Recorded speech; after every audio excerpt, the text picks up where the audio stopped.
Salve, salve nação, vambora com mais um vídeo aí, né, falando sobre o nosso Flamengo. Temporada acabou, agora começa do vai e vem do mercado, né, contratações, dispensas, vamos falar sobre isso aí, né. O Flamengo mira a contratação de Roger Guedes aí, né, para a temporada 2025, né. Sabemos que ele atualmente atua no Catar, no Al Rayyan do Catar aí, né, tem contrato com o time até junho de 2027, recebe um salário teoricamente alto, né, na faixa de 4 milhões por mês. E, na tua opinião, ele seria uma boa para o Flamengo de 2025, já que a saída de Gabigol já está confirmada. Pedro só volta no meio do ano, né? Então tem um longo tempo de recuperação ainda.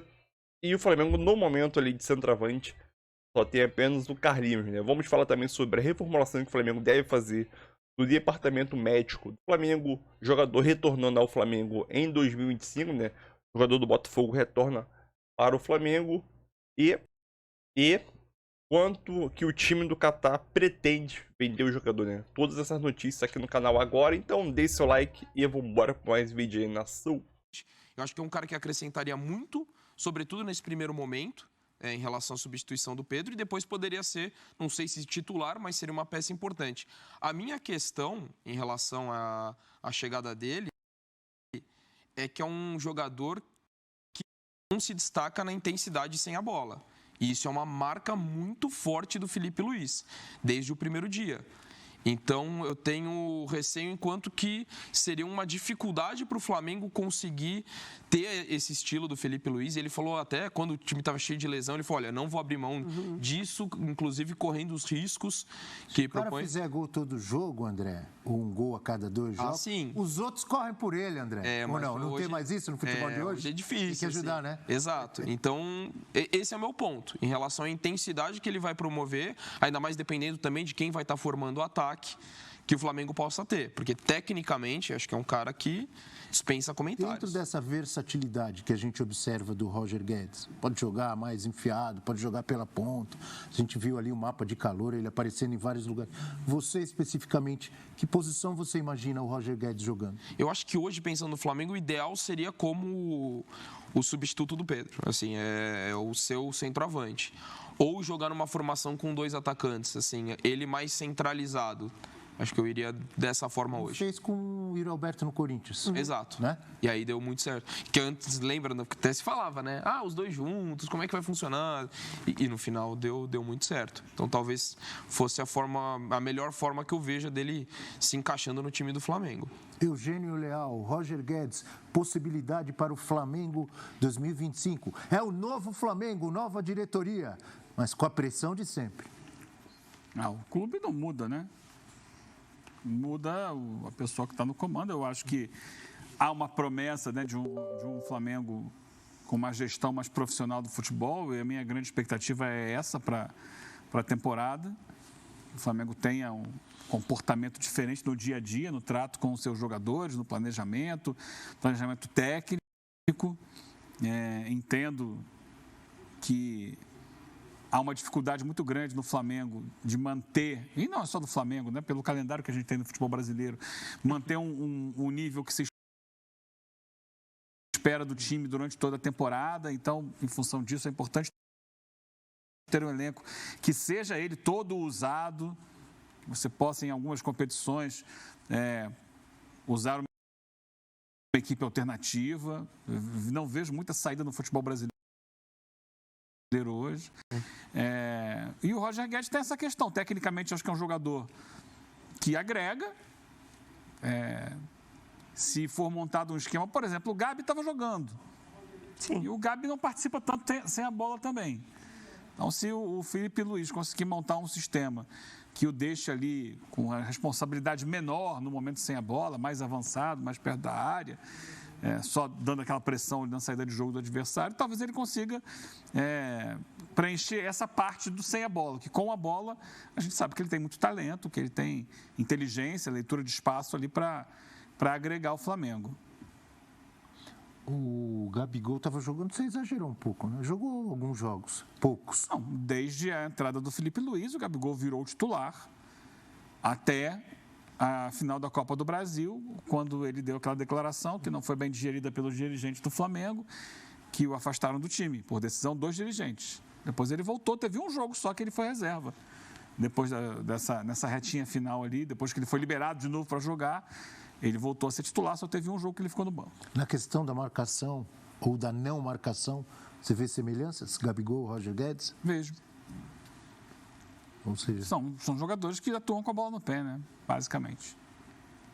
Não são exatamente. O Gabigol, ano passado, teve muitos problemas por isso, porque especialmente durante o período do Sampaoli, o Sampaoli queria que ele voltasse para marcar pelo lado do campo, e não é a característica dele, ele não fazia.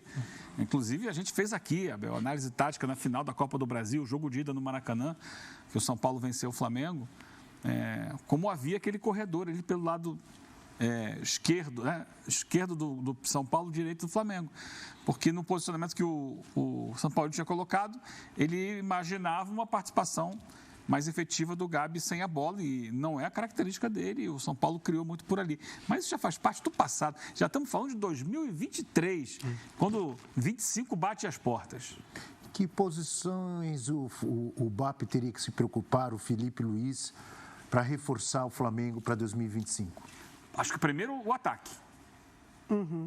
O ataque, porque o Pedro só volta no meio do ano, e a gente sabe, sempre quando o jogador volta de um período longo de afastamento, ele demora um tempo para se adaptar, para recuperar o ritmo. E ele não tem hoje, saiu o Gabi, o Carlinhos não é um jogador nível Flamengo, então acho que ele precisaria contratar pelo menos 2 grandes centroavantes. Jogadores de área, jogadores que... Claro que você não vai contratar 2 no mesmo nível, um para ser a referência do time e outro para compor o elenco até a volta do Pedro. Tem que buscar homem de área. De resto, acho que o Flamengo tem, talvez um volante para o lugar do Alan. Não sei se o Alan fica, mas é um jogador que não respondeu no Flamengo. Tem que ver como vai ser a situação da lateral direita com relação a Varela e Wesley, se vão ficar, se não vão ficar. O Davi Luiz talvez encerre a carreira, então mais um zagueiro para compor ali atrás. Pensar um pouco na condição física do Arrascaeta também, né? O Arrascaeta é um jogador. Arrascaeta e Bruno Henrique já caíram de produção. Acho que o Flamengo passou por isso nessa temporada, de ter o De La Cruz fora por conta de lesão, a condição física do Arrascaeta, que muitas vezes joga no sacrifício. E aí você abre espaço para o Gerson fazer o que fez na temporada, mas acho que talvez também pensar um pouquinho nesse setor. O De La Cruz é um jogador que a gente sabe que não vai aguentar a pegada de 100% da temporada. Ele foi muito bem até onde aguentou, depois cansou e não conseguiu mais responder. Então, é uma necessidade ali de jogador para... O Flamengo trouxe o Alcaraz, que pode tentar fazer essa função ali, talvez mais um meia, um meia que possa ser o cara que vai dividir ali o espaço com o Arrascaeta, né? Hora joga um, hora joga o outro e tal. Também é algo interessante, algo importante. Lembrando que o Flamengo, né, trouxe ao longo desse ano outros jogadores que estão ali, que estão jogando. Alguns estão voltando de lesão, o Luiz Araújo voltou de lesão, tem o Plata, tem o Michael, o Cebolinha para voltar. Tem muita gente que ficou afastada aí, que vai encorpar ainda mais esse time. Você falou 2 centroavantes. Fiquei pensando, no Brasil teria... provavelmente trazer alguém de fora, América do Sul. Não tem tanta oferta assim de centroavante, tem? A posição de centroavante, né, o cara que faz o gol, é a mais cara do mundo, né? E é a mais rara também, porque você quer alguém que coloque a bola para dentro. Mas o Flamengo tem potencial econômico e tem scouts para trazer. O Botafogo foi achar lá o Igor Jesus. Se procurar, você acha. Provavelmente fora, né? Se procurar, a gente termina o Campeonato Brasileiro com o Yuri Alberto e Alejandro, artilheiros, né, da competição. Olha aí. Quem sabe o Alejandro? É um cara que se valorizou muito esse ano. Valorizou. Talvez não para ser o titular absoluto, mas vai que ele entra e resolve dar resultado. Se você olhar no mercado, com o potencial de investimento que o Flamengo tem, ele pode fazer contratações que outros clubes não pensariam a essa altura. E tem, por outro lado, quando o Pedro Raul foi artilheiro, né, pelo Goiás, que também fez uma temporada espetacular, mas não conseguiu replicar em Vasco, em Corinthians. O Alejandro já está no mercado há algum tempo e esse ano foi só esse ano que ele apareceu, mas quem sabe aproveita uma onda aí, como eu acho que no Galo, né? Sobretudo o último semestre, né? A reta final da temporada dele foi um absurdo. Eu acho que ele poderia ser uma opção, talvez não para ser o titular absoluto, mas para quem sabe ganhar essa posição. Eu estou aqui a partir das dicas aqui dos companheiros, né? Acho o Yuri difícil ele tirar do Corinthians, mas se fuçar, acha, Abel.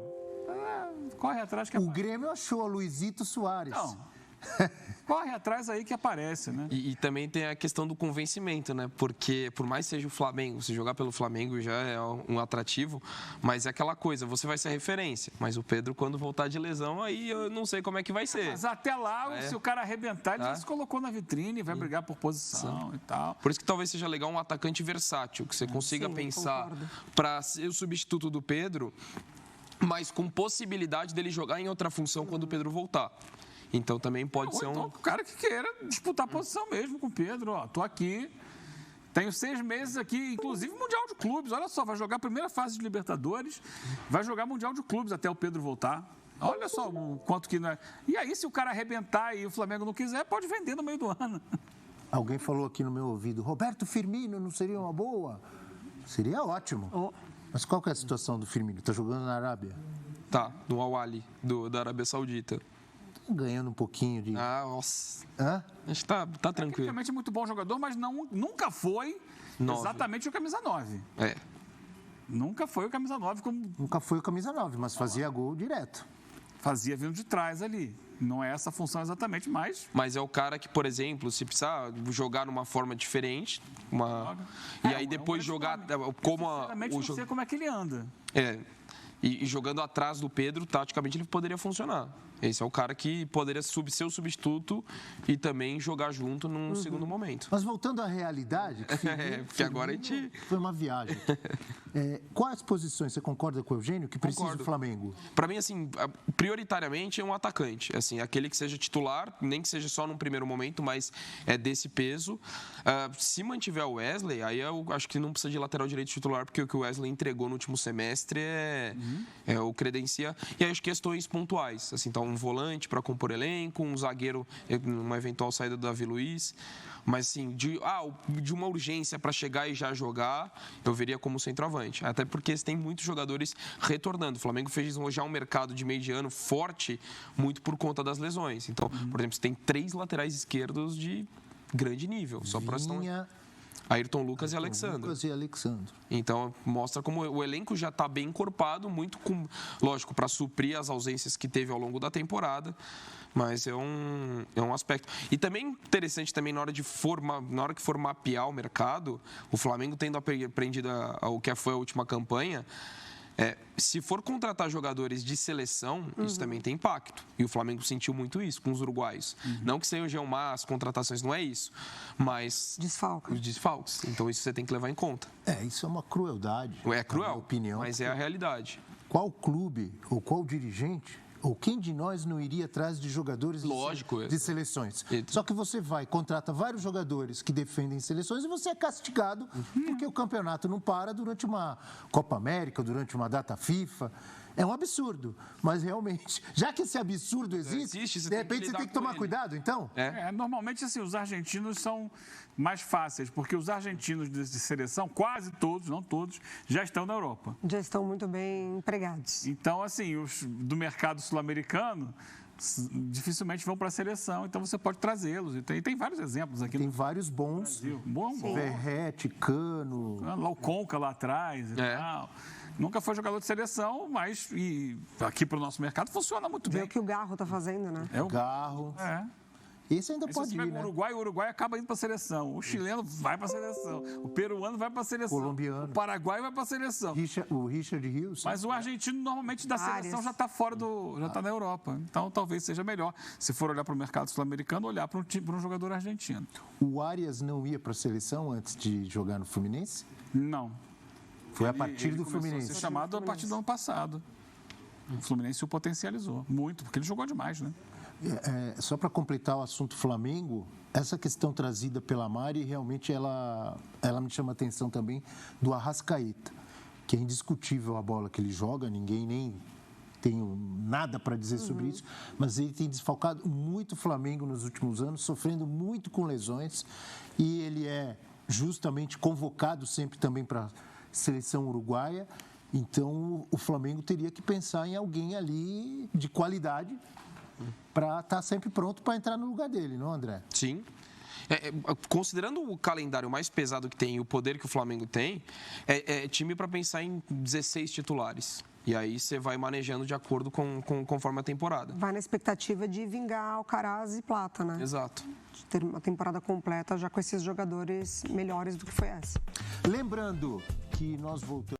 Salve, salve nação! Vambora com mais um vídeo aí, né? Falando sobre o nosso Flamengo. Vamos começar as notícias do nosso Mengão falando sobre o departamento médico do Flamengo, né? Com o BAP aí, né? Sendo eleito o novo presidente do Flamengo, ele deve planejar a demissão, fazer uma reformulação geral, começando aí pelo departamento médico do Flamengo. E o BAP sim planeja a demissão de Márcio Tanuri, né? Que já está no Flamengo há bastante tempo, né? Então, ele deve ser uma reformulação geral do departamento médico do Flamengo, que em 2023 e 2024 foi muito questionado, né? Principalmente o Tanuri, né? Lembrando que ele já trabalha no Flamengo há 22 anos. Então como está escrito aqui, né?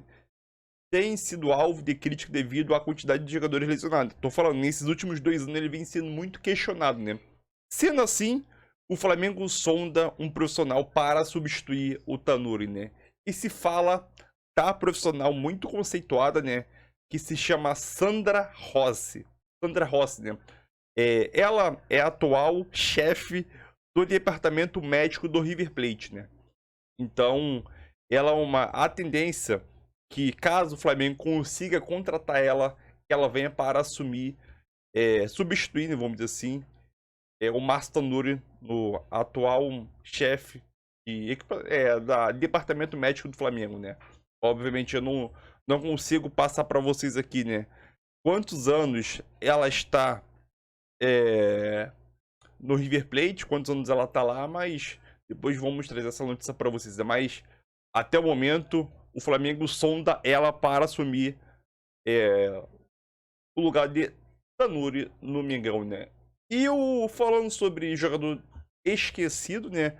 O Pablo, que está fora dos planos do Botafogo, vai retornar ao Flamengo, né? Vale lembrar que o jogador só atuou um jogo pelo Botafogo, mais ou menos 28 minutos ali, né? Teve uma lesão grave que ficou praticamente a temporada toda ausente, perdeu muito espaço. E mesmo assim ele recebe um salário muito alto, tem contrato com o Flamengo até dezembro de 2025 e não sabemos o que vai acontecer com ele, né? Então, como disse aqui, só fez 28 minutos, né? Então, tudo que eu falei tá escrito aqui já no texto aqui já, então, né? Então, esperamos o que o Flamengo vai fazer, né? Vai tentar rescindir um contrato ou não? Dificilmente ele vai querer uma rescisão porque ele tem um contrato alto pelo Flamengo, né? Então vamos esperar, né? E a notícia da vez é o Roger Guedes. O Flamengo aí mira a contratação de Roger Guedes aí, no time do Al Rayyan, do Catar. Ele recebe um salário de 4 milhões de reais por mês lá no Catar, então é um salário, vamos dizer assim, teoricamente alto para os padrões brasileiros. E o time do Catar, inclusive, aguarda uma proposta de 16 milhões de euros, né? Aproximadamente aí 100 milhões de reais para vender o jogador. O Flamengo pagando isso, 100 milhões no Roger Guedes, esquece. Não vale a pena, né? Mas segundo informações da ESPN, o Al Rayyan não enxerga Roger Guedes como inegociável e, portanto, está disposto a abrir negociação para vender o atacante. No entanto, o time do Catar não pretende negociar o atleta por valor inferior a 16 milhões de euros, que é 100 milhões de reais, né? Então é aquilo, complicado, hein? Complicado aqui. No entanto, o atacante estaria disposto a diminuir os rendimentos mensais para retornar ao Brasil caso assine contrato longo, além de bônus por metas alcançadas. É complicado. Ele tem contrato com o time até junho de 2027, não mais ou menos aí 2 temporadas e meia para frente. Na atual temporada, né, o atleta balançou as redes 34 vezes e deu 6 assistências em 46 jogos, né? Bons números, mas não sei se, na minha opinião, vale a pena um investimento tão alto para o Roger Guedes ali, né? Seria um centroavante ali, né? Estilo Pedro ali.